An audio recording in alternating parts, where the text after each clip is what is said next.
Welcome to the journal.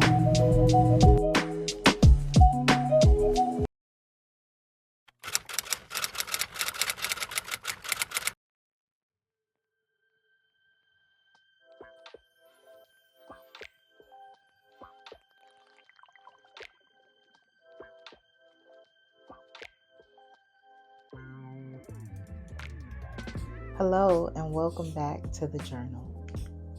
This is entry number 3, where I talk about the promise fulfilled. After waiting on the promise and receiving the promise to finally have that promise fulfilled, when I delivered my son on July 1st, 2018 at 11:55 p.m. And to see him smile, to hear him cry for the first time, to discover that he had dimples, that first time experience of I'm actually a mom. So leading up to the day of his birth, I was still dealing with a lot of uncertainties. It just so happened the day before I went into labor, we finally got the keys to our new apartment, which I was so thrilled about. And nothing was prepared but the nursery by the time I went into labor. No furniture in the house, nothing but his nursery. He had his crib, his clothes, and everything was there and ready for him, but we had no other furniture in the house. But I knew once I got out of the hospital, we were going to our house, and I was pretty excited about that. And it was just a lot of other things that were going on, but I was excited to see my baby for the first time. So the night that I went into labor was kind of hectic. We got to the hospital. My blood pressure was pretty high, and it was very concerning. I was so grateful that my mom was there. She was concerned about me because I was just trying to deal with the pain. I didn't scream out. I didn't yell or anything. And she just kept saying, you don't have to be strong and you don't have to hold it in. And I couldn't get pain medicine right away. So I pretty much dealt with the pain up until 3 hours before it was time for me to push.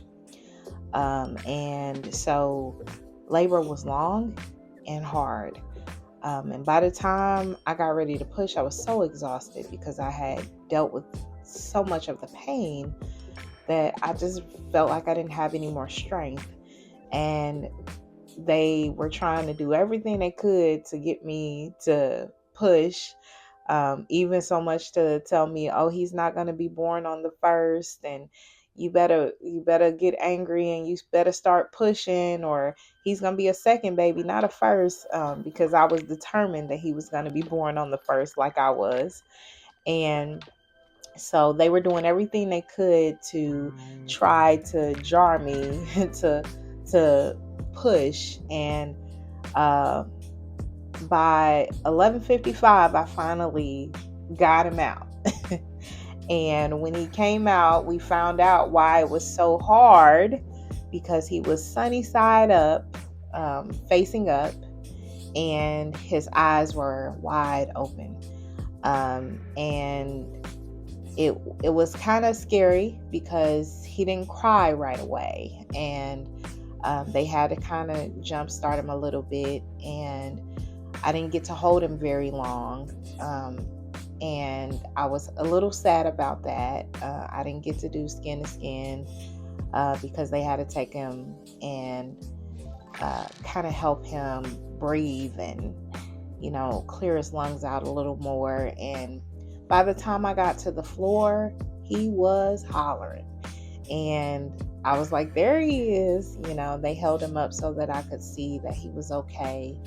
And we were just thrilled that he was finally here. He finally was here, and We had to spend a few extra days in the hospital due to not being able to keep his temperature regulated. It was a up and down with his temperature, and so they kept having to take him to the NICU for, just to warm him up and to get his temperature regulated, and they would bring him back to me. And it was kind of a back and forth for a few days, and finally on the 4th of July we got to go home, and I was so excited to finally be able to start this journey as a mom. And even though I was so excited to start my journey, there was a part of me that was depressed and hurting because I had still been dealing with losing my godchildren. And that was a part of my journey that was such a challenge. I wanted so much to just be so overjoyed and thrilled about my son finally being here, and my promise that I had been waiting for, and the thing that I had desired for so long was finally here. But I had just lost two jewels that I loved so much. And I was having mixed emotions. I was so happy about my baby, but I was so torn that I lost two that were my babies. And it was just a really hard season for me. And I was going through postpartum depression in the beginning of my motherhood, but I was also suffering postpartum from losing my godsons. Postpartum depression is real. Any type of depression is real. And when you're a person like me, you're trying to be strong all the time. You feel like you have no room to break. And that was one of my issues. I never wanted to break. So I started therapy, and I literally just cried every therapy session. And it was just space for me to release. But it did not completely allow me the freedom to heal. I cried, but I didn't talk. And I didn't have a lot of space to really and truly express myself. So at the time, I really didn't feel like I had a space to really express where I was and how I felt. And I had so many people telling me, you shouldn't be depressed. You should be excited. You finally got your baby that you've been waiting for. And nobody really understood where I was and how I felt. And I felt like I was in this black hole. And I wanted to have all the exciting experiences, but I was hurting, and I had a deep hurt.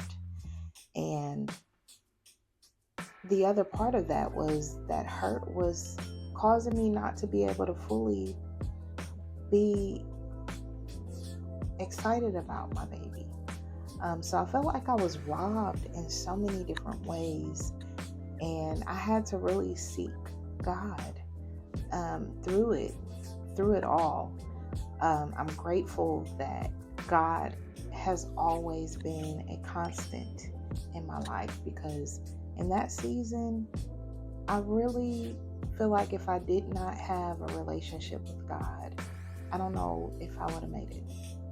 That leads me to say that though the promise was fulfilled, and I was so grateful for the opportunity to finally be a mom, circumstances and things that had taken place in my life had robbed me of that fullness of joy at that moment. And I was battling so many other emotions from so much that had taken place during my pregnancy and toward the end of my pregnancy, that I felt like, God, I've waited so long for this. Why? Why does it have to happen like this? And it took me a while to get to the place where I could be present in the moment for what God had finally allowed me to have. And so we have to learn how to endure through even those deep, dark times. And we have to stay in the presence of God, and we have to stay connected to God, because in those seasons, if you don't have that connection, you won't survive. So having that relationship with God and knowing that He is there even in those dark moments, even in those times where we want to have joy, but we feel like it can't happen. Having that relationship, having that connection with God is what is going to sustain you. So even when the promise is fulfilled, it's not always peaches and cream. It's not always the rainbow at the end of the storm, because the storm wasn't over yet.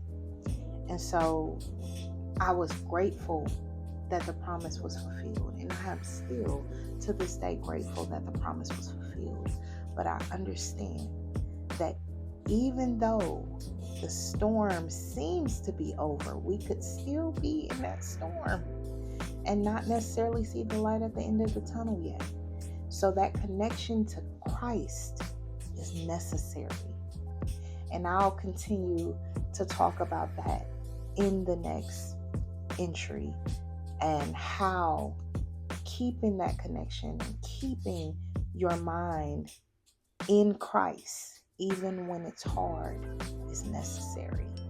Thank you for joining me. I hope you come back for entry number 4, and I hope something that was said encourages you, blesses you, and pushes you to keep going. Have a blessed one. In honor of my dad's birthday tomorrow, I want to share a small clip to honor him. I miss him, and he was my greatest inspiration. So I hope you enjoy.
God is the reason I live.